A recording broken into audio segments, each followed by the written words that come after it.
better stop. Hey, what's that sound? Everybody look what's going on.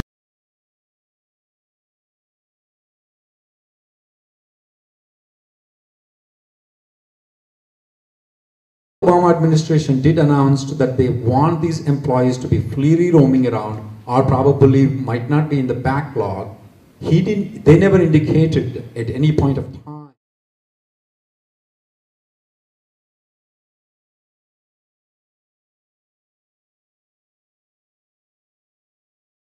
It's definitely not, I don't think so strategically it's a good news for a lot of the organization, maybe for some, but it's not. I think so pretty much all the people have to get together on those things, and you already know that our law firm is not functional to take any.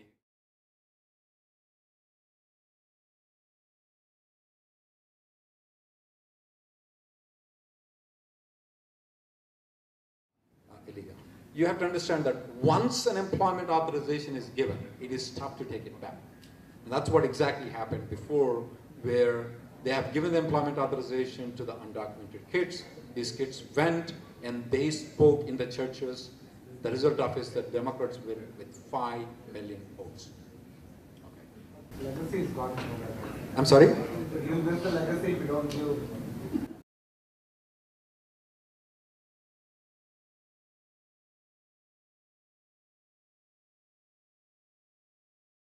Raising the H-1B limit, they need to go to the Congress.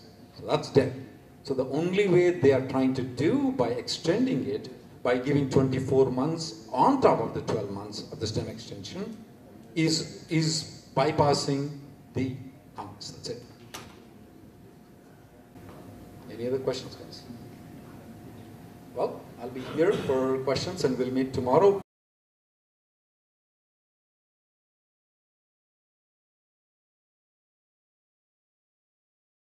Law on Trump, Donald Trump.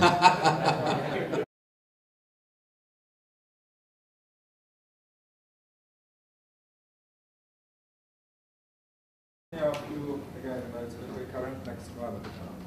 Everybody will keep getting numbers will be priority, it will be current. So how many of you feel really threatened? Of course.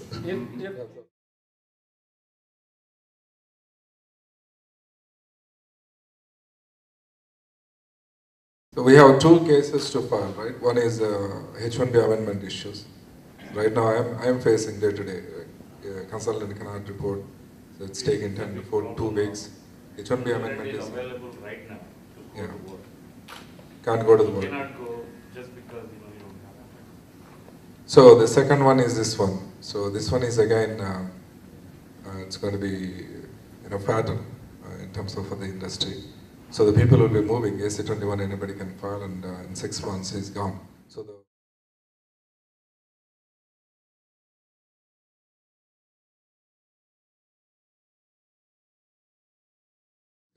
So the total employment period is coming down to 1 year instead of 5 years for us. So the total cost we need to recoup within 1 year. So that's going to be devastating for us.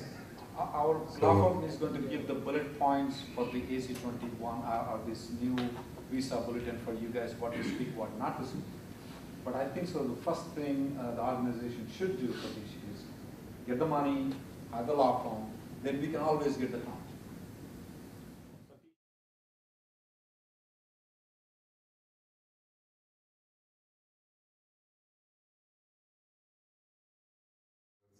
We have a valid case as Rahul is saying, and based on that particular clause, if the numbers are not available, then they are not supposed to adjudicate the cases. So my suggestion is take over, Satish. Yeah. We have a valid case as Rahul is saying, and based on that particular clause, if the numbers are not available, then they are not supposed to adjudicate the cases. So.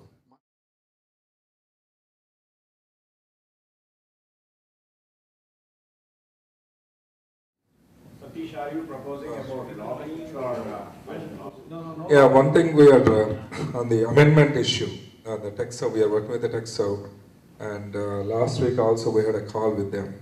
So it's working on hiring a law firm to file the lawsuit, and that is happening. and this came in. So we'd like to add this to the cause. And tech service already allocated $25,000 as a budget. And we promise that we can contribute, at least what was the remaining amount of the money, at least maybe may take around $75,000 more. So being said, with these two causes we can fight together probably. That's. So My suggestion is take over, Satish. Yeah. You take over. I think, spending. Don't rely on. I think you should send Yeah, it. Kumar, you're. Yeah. Kumar, you're. yeah, come on. I mean, don't rely on TechServe, don't rely on Rahul Reddy, Yeah, don't rely on anybody, just take over. That's the only thing. So I think we have enough strength right now. So I think we need to get more companies involved. Once we started, I think everybody will come together. I believe. So if you all feel the same way, just would like to get an opinion. If somebody feels otherwise. We as companies can survive them. What we need to do. You can shell out your opinions. I think one of the major things coming in the pipeline is going to be revolving around the I-140 petition. That seems to be the magic petition. We're looking at regulations that might extend the validity of an I-140 petition, meaning that even if your company withdraws it, when someone leaves, the I-140 will still be valid without AC-21 or filing of the 485. That's one regulation that's being looked at. And we also have the I-140 EAD has been getting a lot of press lately, where they're going to possibly allow anyone who has an I-140 that's been approved. We don't know if it has to be approved for 1 year. That was one of the topics discussed, or if it's just any approved I-140 can get an EAD rather than waiting to file the 485 to get it. So I think going forward for employers, the name of the game is going to be survival of the fittest. You've got to be ready to adapt and change and be able to move quickly so that you can survive these changes, because they're definitely going to have an impact on your business. These changes are meant to increase job mobility for the employees, which unfortunately for employers means that you might lose employees. So you've got to come up with a way to solve that problem. So just be prepared for that coming. I think I'll go ahead and talk about some of the perm changes. These are definitely on the horizon. I know we've all talked about the perm process, and it really isn't realistic when you really look at the requirements. One of the changes that I think really would make a lot of sense is to categorize positions into two schedules. One where there's a shortage for positions, and it's known that there's a shortage, and then one where there's a surplus of positions. And by having those two categories, they can change the requirements slightly, make the requirements more realistic, not including necessarily the print advertisements, and those that are that there's a shortage, that they will have different requirements. In that as well, they will focus more on the online recruitment. They also are talking about a possibility of an expedited process, which I think would be really important, and it may be limited to those individuals that need that expedited process. Maybe they're reaching the end of their 6 years and they need to get to the I-140 stage. So it may not include everybody, but it will at least have some criteria that individuals would have to meet to allow for that expedited process. I also think one of the other areas that has caused a lot of issues is a non-material error on the ETA form. If there is a denial and it's simply because of a typo, or maybe the year was 2016 instead of 2015 or something like that, it doesn't make sense to, when you did all the recruitment, that's something that is a typo on the application. It didn't affect the recruitment. Everything you did was bona fide. They're looking at possibly allowing a little bit of flexibility on that when there's non-material changes or errors. Thank you, Kimberly. I was just going to make a comment that we are in an election cycle, so I don't expect any big changes to happen. Nobody wants to stick their neck out during an election cycle.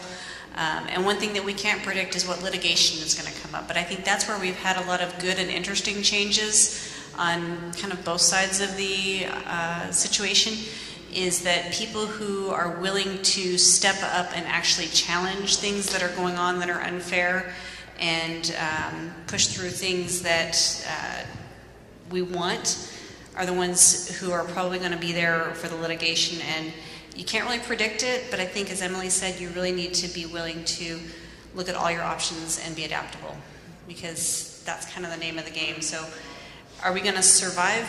Probably we're all going to survive, but we won't look the same in 2 to 3 years because the landscape will change. No, thanks for that hope. Well, thank you all for your valuable opinions. We'll now take question and answers. Questions?